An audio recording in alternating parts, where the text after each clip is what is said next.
It's cancer. There's no cure. Those were the 6 words that my oncologist told me and that I remembered and kind of shattered me. I'd already had some inkling about where things were at with CT scan, but I was waiting for my first sit down with an oncologist, and it was clear from their point of view that there was far too many tumours in my right lung to allow surgery, and they were very clear about prognosis being 3 months at best, and they're really trying to prepare me just to look at chemo as maybe extending life a little bit, but not really even holding out much hope on that. So those sort of 6 words, and they're just words. There were scans, which, you know, looked bad and were scary, but 6 words really kind of reframed my whole existence, put me into a deep shock to realise the finality of that I wasn't even going to see my daughter complete VCE that year, that kind of outline meant I wasn't going to be around for my son, see him develop. So really from that point, when you get to that point, you're really dealing with a lot of shock, and it is like basically some kind of siren going off in your head that no one else can possibly hear, and you know, is permanently an anxiety that's permanently there with you. So it's in this kind of situation that you're confronted with choices around scans, choices around procedures that people are going to put in front of you. And so it's very hard to actually make decisions around what kind of actions you should do. Obviously the hospital will offer you various scans and then procedures, and their traditional list is surgery. If surgery is not possible, then chemo, radiation therapy, radiation therapy. So they're the standards. Now we're seeing other things being put on the menu in Victoria, in Australia. Obviously immunotherapy and medical cannabis are also coming into being part of that mix, and there's a range of immunotherapy drugs coming on, so it's obviously a new area. But when I was facing it in February 2017, I was just confronted with that stark information that it definitely was cancer, that it was stage 4 lung cancer.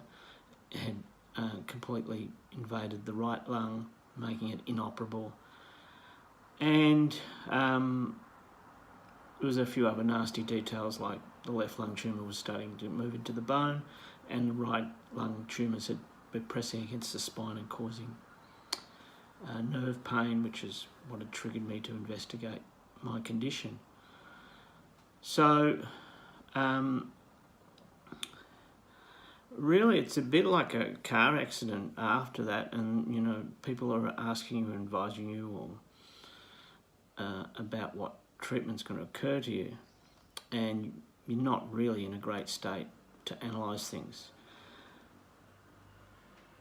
And you know, who thinks about cancer and the treatments for it, or the causes of it?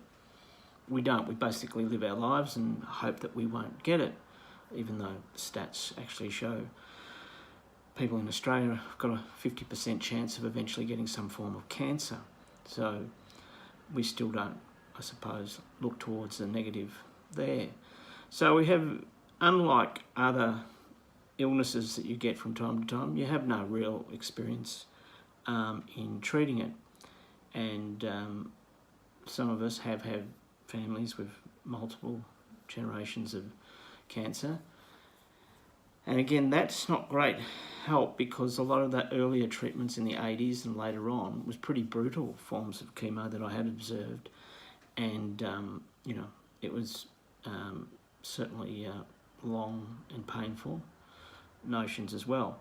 But in this case, I wasn't sort of getting any indication I'd have the kind of time that my previous relatives had had to face cancer, and in some cases overcome cancer.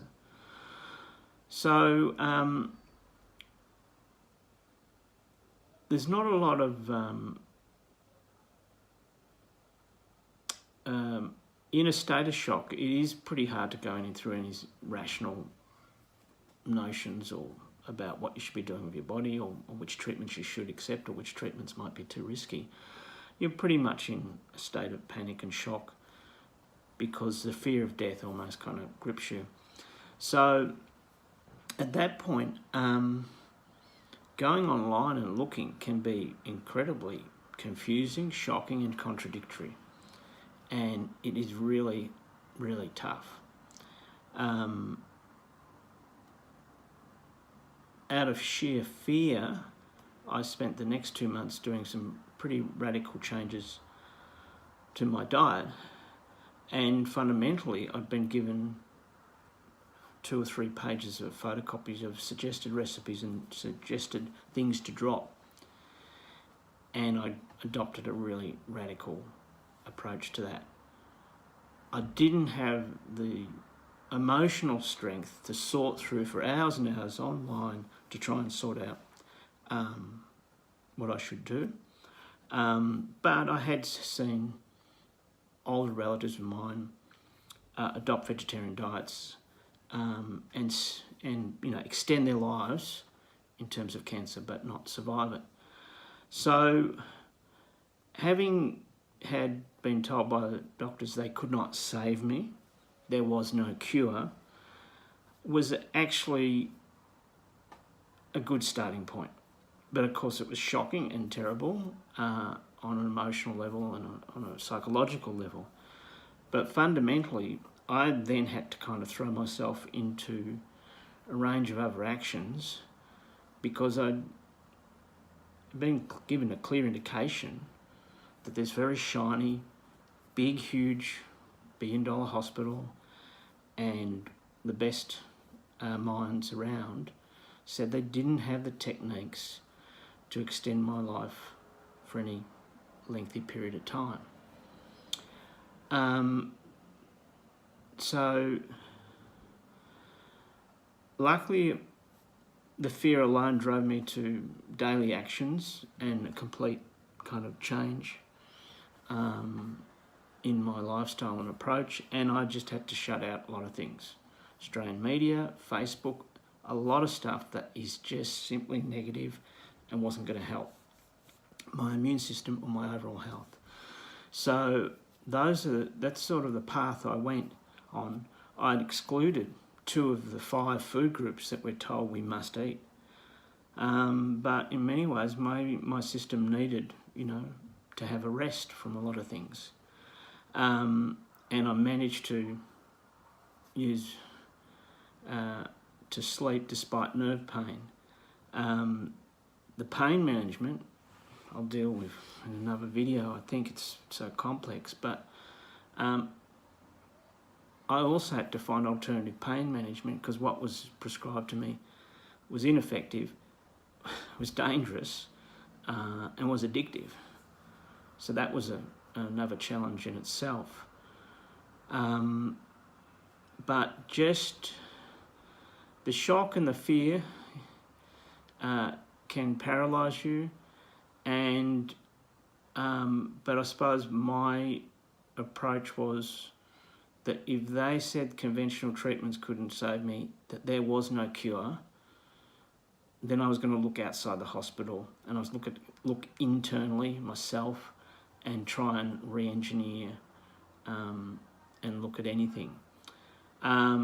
So that's sort of really hope triumphing over fear, I suppose, and into action. But I'm really glad I did that first 2 months, and then I had a massive reduction in tumours in the following scan, which surprised everyone. And it wasn't powered by great wisdom, it wasn't powered by scientific analysis or scanning things. It was powered by doing a few things initially with great vigour, and actually blocking out a lot of information and cross wires from different people, and just kind of, I suppose, listening to my body a bit. Well, my body was screaming in terms of rib pain, but listening to the body in a very basic level about getting rid of the acid in my diet, getting sleep, getting rest, and a very kind of primal kind of self-care. There was really not much medical support around what I was doing outside of the chemo treatments and the scans that I had to wait a number of weeks for anyway.